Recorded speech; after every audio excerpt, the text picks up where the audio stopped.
다시 말하면 100명 중에서 92%는 한 번 미루면 그 다음 주에도 안 한다는 거거든요.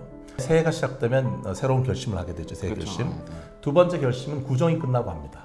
처음에 하다가 무너지고 나서 구정 끝나고 하고 INFP나 ISFP 이런 경우는 조금 아무래도 이게 꼼꼼하게 일 처리하거나 성실하게 일 처리하는데 조금 거리가 있죠. 근데 지금 저는 뼈를 계속 맞고 있었는데. 네, 안녕하세요. 반갑습니다. 저는 톡어바웃 아트의 토커 김찬용이고요. 안녕하세요. 저는 이동기 뷰티풀 마인드라는 유튜브를 운영하고 있는 연세대학교 심리학과 교수 이동기입니다. 반갑습니다. 네, 박수 부탁드립니다. 사실 너무 바쁘실 텐데 연세대학교 이동기 교수님 모시고 최근에 또 이렇게 나는 왜 꾸물거릴까? 저도 이거 한번 잡자마자 사실 출장 가는 길에 부산 왕복하면서 완독을 해버렸거든요. 네. 이게 대중이 읽기 좋게 어찌 보면 20년간의 연구를 압축해가지고 사실 꾸물거림이라는 거에 대해서 다들 나 왜 이렇게 나태하지 이런 생각을 사실 많이 하시는 경우가 있는데 궁금해하실 것 같거든요. 제목 자체가 전 되게 독특한 것 같아서 책도 좀 간단히 소개하고 시작하면 좋을 것 같은데요. 워낙 주변에 일을 미루는 분들이 많아서요. 주변에 만나는 학생들도 그렇고 많은 사람들이 일을 미루잖아요. 그런데 그분들이 저한테 와서 하는 말이 딱 한 가지입니다. 어떻게 하면 이 게으른 성격, 미루는 행동 바꿀 수 있는가?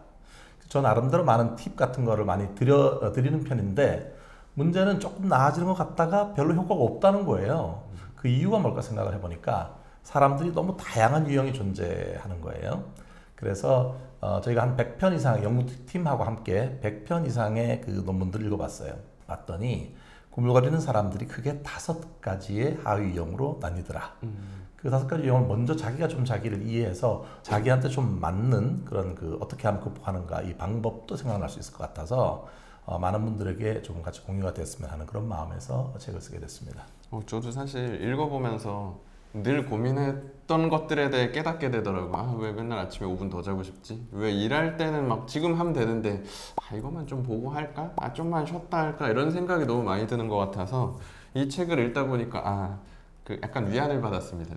내가 너무 타락하고 그렇게 잘못된 인간은 아니구나라는 이런 생각을 좀 하게 됐었거든요. 타락이라네요. 너무 많은 사람들이 일을 미루고 있습니다. 말씀해주신 이 이론이 5가지 계획지연, 착수지연, 지속지연, 완수지연 그리고 결과평가 이렇게 제가 확인을 했는데 보시는 분들도 나는 어디에 속할까 이걸 이해할 수 있게 조금 소개해 주셔도 좋을 것 같은데. 네, 이거는 이제 예전에 심리학을 했던 피터 골리처라는 학자가 사람들이 언제 꾸물거리는가에 대해서 연구를 한 거죠. 그랬더니 크게 5단계로 볼 수가 있는데 이 사람의 기본 가정은 뭐냐면 사람들의 어떤 꾸물거림은 행동의 결과라기보다는 일련의 과정 속에 있다. 첫 번째 단계는 지금 말씀하신 것처럼 계획 지연인 거예요. 계획 세우는 단계부터 걸리는 거죠. 그러니까 몰라 계획 안 세워 나는 그냥 둬버릴 거야 이렇게 되는 거죠. 근데 이 계획 지연에 걸리는 사람들은 대부분 보면은요. 보통 우리가 흔히 말하는 선택장애라든지 결정장애, 우유부단한 사람들이 많아요. 어떤 사람은 이 계획은 잘 세웠어요. 계획은 멋지게 잘 세웠죠. 그런데 문제는 뭐냐면 다음에 실제로 실천을 안 하는 거예요. 두 번째 단계인 착수 단계에서 지연 행동을 보이는 거죠. 근데 사실 착수 단계에서 지연 행동을 보이는 사람들이 제일 많아요. 또 어쩌지 해서 일을 계획을 세우고 또 그다음에 새로 일을 시작했는데 이게 지속이 안 되는 거죠. 조금 하다가 중도에 포기를 하게 되거나 아니면 중간에 갑자기 기분이 가라앉거나 그래서 중도 포기를 하게 되면 앞에 시작했던 게 다 날아가 버리게 되잖아요. 이 단계 지연하는 거를 지속 지연, 지속하는 단계에서 지연 행동을 보이는 건데 사실 많은 사람들이 보면은 한 3일 열심히 하고 4일째는 가라앉고 나는 의지력이 약한 게 아닌가 이렇게 생각하게 되는데 되게 지속 지연 단계에 걸려 있는 겁니다. 그 다음에 흔하진 않지만 4번째 단계는 뭐냐면 일이 계획도 세우고 착수도 하고 계속 지속도 잘 해봤는데 끝내지는 못하는 사람들이 있어요. 이런 사람들을 완수지연이라고 하는데 주로 이제 완벽주의자들 같은 경우에는 다 해놓고 나서도 뭔가 미진하고 찝찝하고 이런 느낌이 드는 거예요. 그러니까 이거를 마무리가 안 되는 거죠. 하지만 어쨌든 기한을 넘기게 되는 그런 일이 생기는 거니까 이 완수하는 단계에서 꾸물거림을 보이는 사람들이 있고요. 그다음 마지막 5번째 단계는 결과에 대해서 혼자 평가를 하게 되는데 이때는 되게 후회 가득하고 내가 왜 그랬을까 이런 걸 반추하게 되고 그러면서 좀 더 우울해지고 이런 평가 단계를 거치게 된다고 합니다. 근데 그러면은 이게 여러 개가 동시에 적용되는 사람도 있는 거겠네요? 그때그때 다르죠. 그때 어떤 때는 착수까지는 갔고 그 다음에 뭔가 열심히 해야지 해서 지속까지는 갔는데 그 그 다음에 다시 물릴 수도 있는 거고요. 특히 더 중요할수록 시작을 잘 못해요. 근데 이 착수 단계가 제일 중요한 게 뭐냐면은 우리 흔하게 말할 때 시작은 반이다 그런 말 그렇죠, 들어보셨죠? 그렇죠. 근데 저는 제가 늘 강조하는 게 시작은 반이 아니라 92%이다. 비중이 엄청 예, 크네요. 새롭게 제가 만든 말입니다. 어, 그게 왜 그러냐면 실제로 실험을 어떻게 했냐면 이번 주차 해야 될 일이 있는데 이거를 하라고 하니까 그냥 내가 마음만 먹고 하면 해 이렇게 하면서 일을 안 했어요. 해야 될 일을 안 한 사람이 다음 주에 그 일을 할 확률이 얼마 될까? 실험을 해봤는데요. 100명 중에 8명밖에 안 돼요. 다시 말하면 100명 중에서 92%는 한 번 미루면 그 다음 주에도 안 한다는 거거든요. 근데 반면에 첫 번째 주차에 해야 될 일을 한 사람이 그 다음 주차에도 일을 할 확률은 얼마나 될까? 반대로 80%가 넘습니다. 그러니까 시작은 반이 아니라 시작은 92%처럼 강력한 힘을 갖고 있는 거예요.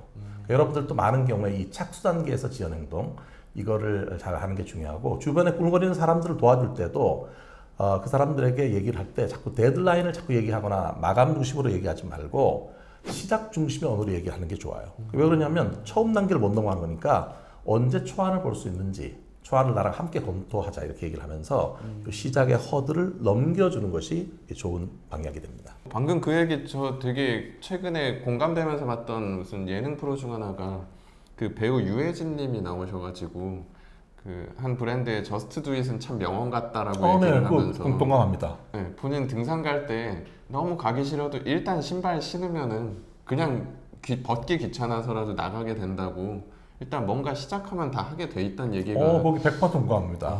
그 그죠? 슬로건이 있잖아요. Just 네네네. do it. 보통 이제 그냥 번역을 하게 되면 그냥 해 이거잖아요. 근데 사실 저는 그거보다 조금 더 강한 말 이게 유튜브에 쓸 수 있는 말인지 모르지만 그렇죠. 그냥 닥치고 해. 그러니까 너무 생각을 자꾸 많이 하면 일을 못 하는 건데 신발에도 신고 거기다 한 가지만 더 추가할게요. 저는 그거를 하고 15분을 그 행동을 유지해라. 1시간을 하겠다고 마음 먹으면 너무 이게 부담이 많이 되니까 아예 안 나가는 경우가 훨씬 많거든요. 그래서 행동하실 때는 일단 행동 시작하고 15분을 유지해라. 그래서 행동하는 15분. 요즘 제가 밀고 있는 슬로건입니다. 그게 혹시 15란 숫자인 게 이유가 있는 이유가 있습니다. 왜냐하면 이게 많은 사람들은 1시간짜리 그 다이어리에다 계획을 세울 때 1시간 단위로 계획을 세우잖아요. 그런데 이 1시간은 상당히 부담이 되는 시간이에요. 1시간 동안 뭐를 계속 해야 된다는 거는. 근데 이거를 15분의 관점을 갖고 있는 사람의 입장에서 바라본다면 1시간이라고 하는 60분은 4가지의 다른 일을 할 수 있는 시간이에요. 어떤 사람은 1시간을 60분 통으로 생각하는 사람과 1시간을 4가지의 다른 일을 할 수 있는 시간이라고 생각하는 사람하고 어느 쪽이 생산성이 높겠습니까? 15분이 행동하고 부스팅하는 일종의 시동을 걸어주는 시간이라고 볼 수 있습니다. 그런 숫자 중 저는 또 제일 많이 들은 것 중 하나가 그 작심삼일 막 이런 얘기 네. 많이 하잖아요. 그것도 그게 신빙성이 있는 얘기. 네, 작심삼일에도 제가 주로 많이 하는 게 과학적인 근거가 있다. 어, 왜냐하면 이게 많은 사람들이 처음에 새해가 시작되면 새로운 결심을 하게 되죠. 새해 그렇죠. 결심. 아, 네. 두 번째 결심은 구정이 끝나고 합니다. 처음에 하다가 무너지고 나서 구정 끝나고 하고 세 번째 결심 언제 하는 줄 아십니까? 세 번째 결심은 7월 1일 날 합니다. 6월 말까지 전반기가 망쳤으면 새롭게 시작해야 되는 거거든요. 밀고 가야 되니까. 그런데 이 작심삼일이 왜 과학적 근거가 있냐면 어떤 우리가 새로운 일을 할 때 열심히 새로운 변화를 해야 되는 거잖아요. 그런데 변화는 스트레스를 동반해요. 그러면 우리 몸은 부신피질에서 스트레스에 저항하는 스트레스를 방어해주는 호르몬이 분비가 돼요. 두 가지가 있거든요. 하나는 부신피질에서 나오는 호르몬이 아드레날린이라는 게 하나가 있고 또 하나는 코르티솔이라는 게 있는데 아드레날린은 우리를 좀 더 각성시켜주는 효과가 있고 코르티솔은 완화시키는 효과가 있어요. 그 호르몬이 나오는 기간이 대략 3일입니다. 그러니까 3일 동안은 어떤 새로운 일 시작할 때 지치지 않고 열심히 할 수 있는 거예요. 이게 방어 호르몬이 도와주니까. 근데 4일째가 되면 가라앉거든요. 그러니까 결국은 예외 없이 누구나 3일 열심히 하면 4일째는 힘이 빠진다는 게 이게 맞는 정설인데 문제는 그때 두 가지 부류의 사람으로 나뉘는 거죠. 한 부류는 그냥 가라앉고 나는 의지박약이야 눕는 사람이 있고 어떤 사람은 3번 하고 작심 4일째를 쉬어요. 그걸 아니까. 4일째 에너지가 떨어지는구나. 능동적으로 쉬어주고 다시 이 3일을 시작하는데 이때 맨 처음 3일과는 조금 다른 그 루틴으로 똑같은 걸 하지 말고 그러면 이 작심삼일이 계속 이어질 수 있어요. 예, 그렇게 되면 밀리지 않겠죠. 구정됐다가 7월 됐다가 얘기를 듣고 뼈 때린다라고 얘기하는 것처럼 그런 말씀하시는 분이 많은데 저게 큰 오해입니다. 저 보고 교수님 T냐고 묻는 사람 많은데 누가 봐도 T 같은 느낌이 T 없지? 아닙니다. 그래요? 저는 사실 저 MBTI도 F예요. 예, F인데 이제 뭐 학사 행정이라든지 이런 거 처리할 때 요즘 원칙이 되게 중요하잖아요. 뭔가 정확성이나 그러다 보니까 이제 T처럼 되는데 절대 뼈 때리는 마음을 갖고 있지 않습니다. MBTI라는 거에 따라서도 그 꾸물거림이라고 할까요? 게으름의 정도 차이가 있을까요? 근데 이제 심리학을 하는 제 입장에서는 MBTI를 아주 신봉하는 입장은 아닙니다. 예, 왜냐하면 MBTI 자체가 그게 뭐 그 네 가지 축이 있고 네 가지 축을 곱해서 16개가 나오는 거잖아요. 근데 실제 연구를 해보면 네 가지 축으로 잘 나뉘지가 않아요. 그러니까 그러나 어쨌든 간에 MBTI가 많은 사람들한테 이제 보면 흥미롭고 뭔가 도움이 되는 게 있으니까 많이 그만큼 좋아하시는 거겠죠. 질문으로 돌아가면 과연 그 MBTI 유형하고 그다음에 혹시 뭐 게으름이라든지 성실성과 관련되는 거 있겠는가? 이제 경험상, 이건 제 경험상입니다. F보다는 T, 그다음에 P보다는 J. 그러니까 끝이 TJ로 끝나는 사람들이 좀 더 성실할 가능성이 높아요. 예, 왜냐하면 이 사람들이 훨씬 더 그 좀 집중을 하고 그다음에 일 처리를 꼼꼼하게 하는 스타일이거든요. TJ의 반대로 한다면 FP로 끝나는 분들, 끝이 FP로 끝나는 INFP나 ISFP 이런 경우는 조금 아무래도 이게 꼼꼼하게 일 처리하거나 성실하게 일 처리하는데 조금 거리가 있죠. 이 걱정은 뭐냐면 제가 지도하는 저희 그 랩의 가장 대다수가 INFP입니다. 그 동안에 왜 이렇게 일들이 잘 처리가 안 됐는가 이런 것들을 다시 한번 돌아보게 되는데. 그래서 혹시 20년이 그런데 그들이 다른 사람을 이해하는 그런 거와 이 창의적인 거와 열정과 이런 것들을 갖고 있거든요. 예, 그래서 다 가질 수는 없으니까. 네, 해설가님은 혹시 MBTI 형이 어떻게 됩니까? 네, 지금 저는 뼈를 계속 맞고 있었는데 ISFP로 주로. 안 그래도 그 MBTI 검사의 내용만 봐도 침대와 한 몸인 성향이라고 보통 많이 소개가 돼서 지금 들으면서도 되게 민망하다. 오히려 그렇지 않죠. 지금 하시는 일이 해설하시고 실제 미술 예술이잖아요. 가장 적합한 거죠. FP인 사람들이 상상력이나 창조성, 그다음 사람들에 대한 이해 이런 것도 깊기 때문에 잘 맞으시는 거예요. 늘 당근을 함께 주셔가지고 위로를 받고 있기는 한데 뼈 때리지 않습니다. 네. 게으름이라고 할까요? 이건 누구나 어느 정도는 다 가지고 있다고 사실 생각을 하거든요. 이걸 약간 극복하는 방법이나 아니면 현명하게 잘 이걸 뭐 함께 게으름을 끌고 가는 그런 대처 방법 같은 게 혹시 있을까요? 그 MBTI 말씀 한 가지 빼먹었는데 MBTI는 개인차가 큽니다. 너무 맹목적으로 이걸 진단 목적으로 사용하시면 안 됩니다. 흥미나 참고할 수 있는 그런 내용으로 보시고 일이 밀리는 건 잘하는데 우리에게 주어진 질문은 뭐냐 하면 그걸 어느 정도 내가 관리할 수 있는 범위 내에서 이거를 다루느냐 그렇지 않느냐의 차이인 것 같아요. 그래서 첫 번째는 뭐 제가 책 소개를 하고 싶은 건 아니지만 내가 어떤 유형인지를 좀 알아야 그러니까 내가 왜 꾸물거리는지에 대해서 스타일을 좀 이해해야지만 어떤 방식으로 좀 이거를 일을 처리하면 좋은지에 대해서 좀 더 좋은 그런 인사이트를 얻을 수가 있다고 생각을 하고요. 두 번째는 이제 저는 제가 강조하는 말이 많은 사람들은 꾸물거리는 사람들이 나는 게으르다고 생각을 자꾸 해요. 성격 탓을 많이 하는데 저는 동의하지 않습니다. 오히려 일을 미루는 사람 중에 많은 분들은 일을 잘하고 싶어 하는 사람이 많고요.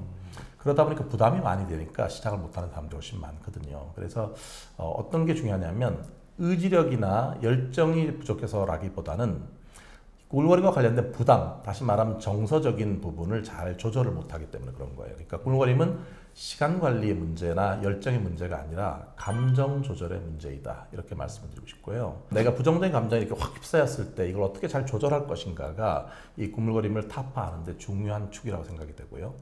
그 다음에 한 가지 더 말씀드리면 꾸물거리는 사람들이 일반인하고 차이 나는 것 중에 하나가 뭐냐 하면 이건 분명합니다. 어떤 과제를 하기 전에 이 일이 얼마의 시간이 걸릴 것인지 예상을 해보게 하고요. 첫 번째. 그 다음에 일을 하고 나서 마지막에 실제로 소요된 시간을 적게 하면 일반인에 비해서 꾸물거리는 사람들은 이 간극이 엄청나게 큽니다. 다시 말해 이 중간에 딴짓을 많이 한다는 거예요.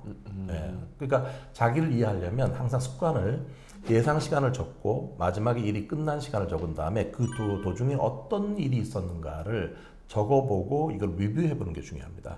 이 간극이 좁아지면 좁아질수록 꾸물거림과 거리가 멀어지는 거거든요.